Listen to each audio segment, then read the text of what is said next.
இதில் என்ன விஐபி எல்லாம் விஐபிலாம் வெளியில் வச்சுக்க. கோயில் என்ன விஐபி உங்களுக்கு? நான் கேட்குறேன், கோயில் உள்ள என்ன விஐபி?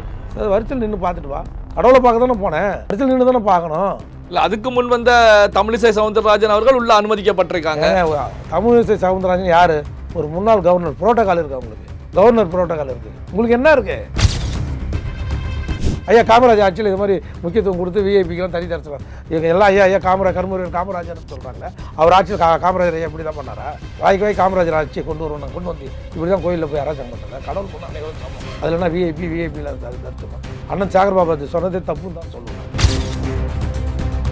நாட் ஒன்லி மதுரைங்க, ஆல் ஓவர் தமிழ்நாடு ஃபுல்லாகவே இப்படி தான் நடந்துருக்குங்க.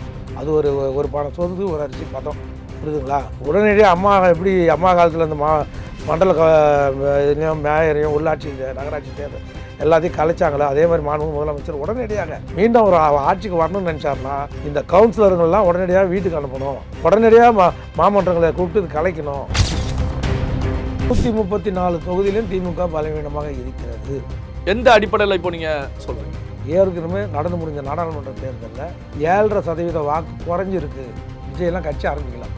எவ்வளோ வாக்கு? 7.5% வாக்கு. திமுக வாக்கு குறைஞ்சிருக்கு. அப்போ பிஜேபியோட ஏடிஎம்கே கூட்டணியில் இல்லை, அப்போயே 7.5. இப்போ பிஜேபியோட வாக்கு சதவீதத்தை அந்த கூட்டணியோட சேர்த்திங்கன்னா 18% + 7 கிட்டத்தட்ட 25% வாக்கு திமுகவோட வாக்கு காணாமல் போயிடுச்சு. ஏன்னா பெண் நிறுவனம் நல்லா இருக்கு மாப்பிள்ளை இவர் தானே ஆட்சி பண்ணுறாரு மாப்பிள்ளை, அதனால தவறாக கொடுக்க போகிறான்னு சொல்லி தளபதி ஸ்டாலின் இவர் மூலிமா யார் நம்ம ராஜா சங்கர் மூலிமா ஒரு ரிப்போர்ட் கேட்டு வாங்கி அந்த நிறுவனம் ஒரு ரிப்போர்ட் கொடுத்துட்டு அதில் தான் அதிர்ந்து போயிட்டார் தளபதி ஸ்டாலின்.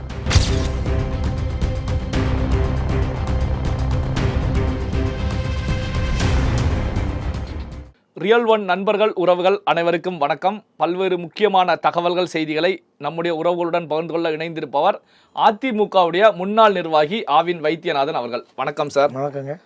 இப்போ வல்லக்கோட்டை முருகன் கோயில் குடமுழக்கு விழாவில் காங்கிரஸ் தலைவர் செல்வ பெருந்தகையை உள்ள அனுமதிக்கலை அப்படின்னு சொல்லி செல்வ பெருந்தகையே செய்தியாளர்கள் மத்தியில் வெளியில் தெரிவிக்கிறாங்க.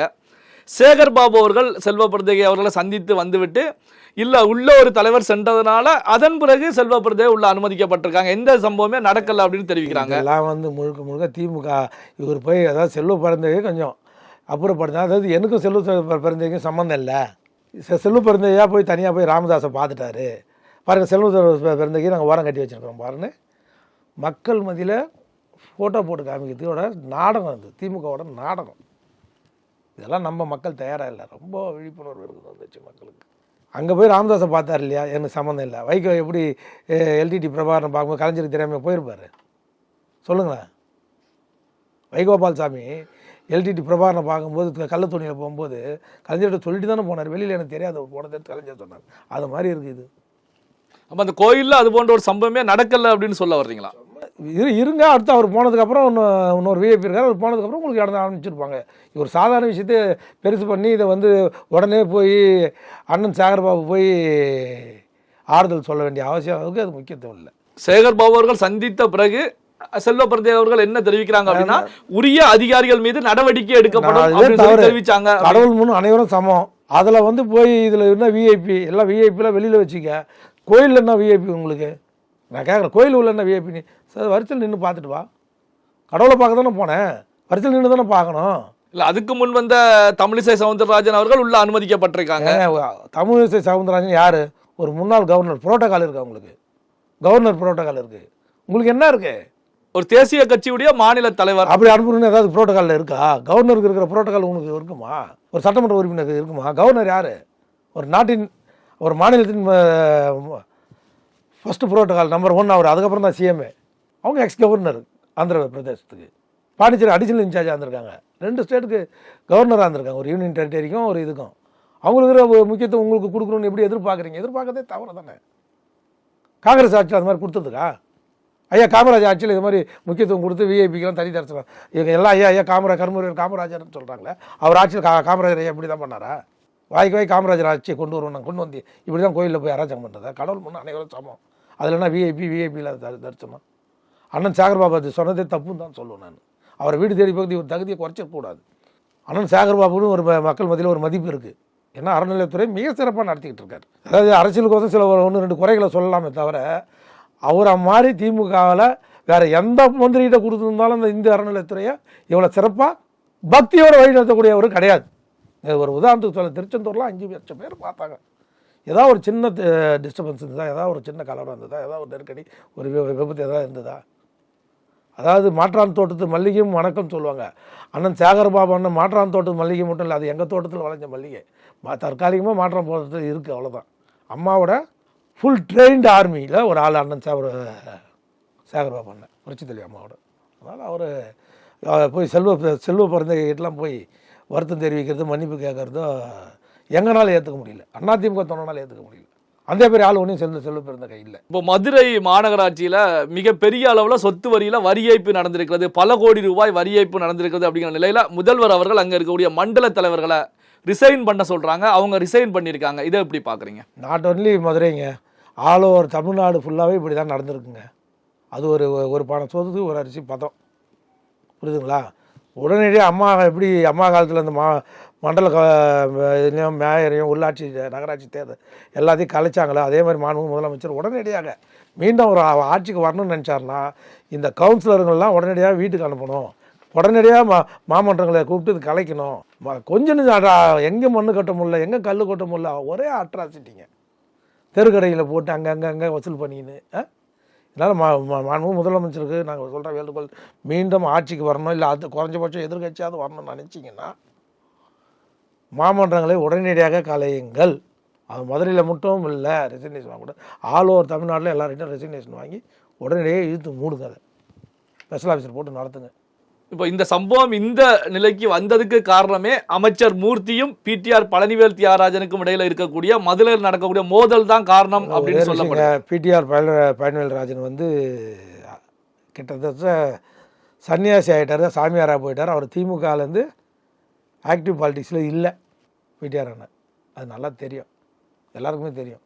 மூர்த்தி கூடலாம் போய் அவர் பங்கு கேட்குறதோ இதுக்குள்ளேயே திமுகவில் ரொம்ப டீசென்ட் பாலிட்டிஷியனில் அவர் ஒரு ஆள். அவர் பாரம்பரியமான குடும்பத்தை சேர்ந்தவர், கரெக்டு தானே? பழனிவேல் சபாநாயகரோட மகன். அதுக்கு மேலே இப்போ அவங்க தாத்தா யார், பிடி ராஜன்.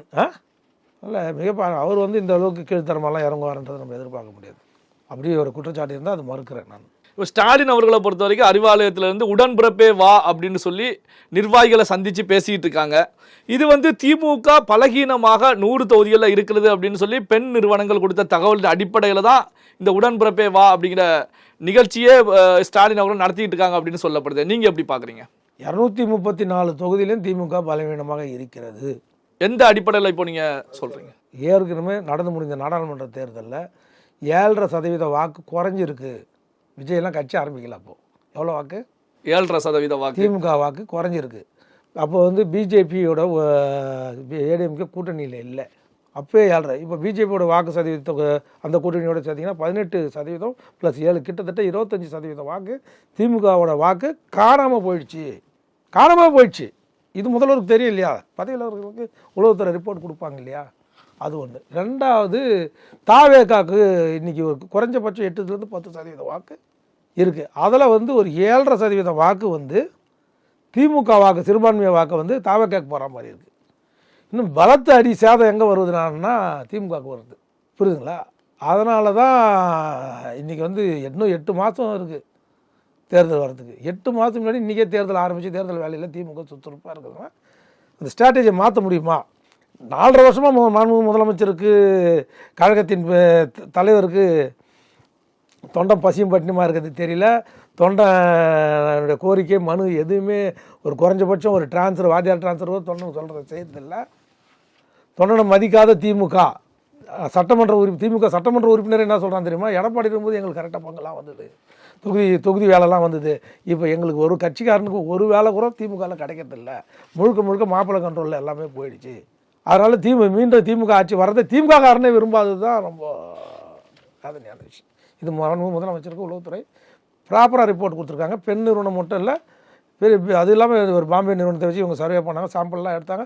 சாம்பிள்லையும் அதே பெண் நிறுவனத்தை நம்பாமல் சாம்பிளும், ஏன்னா பெண் நிறுவனம் நல்லாயிருக்கு மாப்பிள்ளை இவர் தானே ஆட்சி பண்ணுறாரு மாப்பிள்ளை, அதனால் தவறாக கொடுக்க போகிறான்னு சொல்லி தளபதி ஸ்டாலின் இவர் மூலிமா யார் நம்ம ராஜாசங்கர் மூலிமா ஒரு ரிப்போர்ட் கேட்டு வாங்கி அந்த நிறுவனம் ஒரு ரிப்போர்ட் கொடுத்துட்டு அதில் தான் அதிர்ந்து போயிட்டார் தளபதி ஸ்டாலின். ராஜா சங்கர் அவருடைய பார்ட்னரும் அவரோட உதவியாளரும் இந்த ராஜா இப்போ இல்லை, இப்போ தான் திரும்ப நெருக்கமாக இருக்கார். அவர் தான் தளபதி இவர் நம்ம சின்னவர் கூட பதவியேற்பு விழா அவர் காலில் விழுந்திருப்பார். யார் காலில்?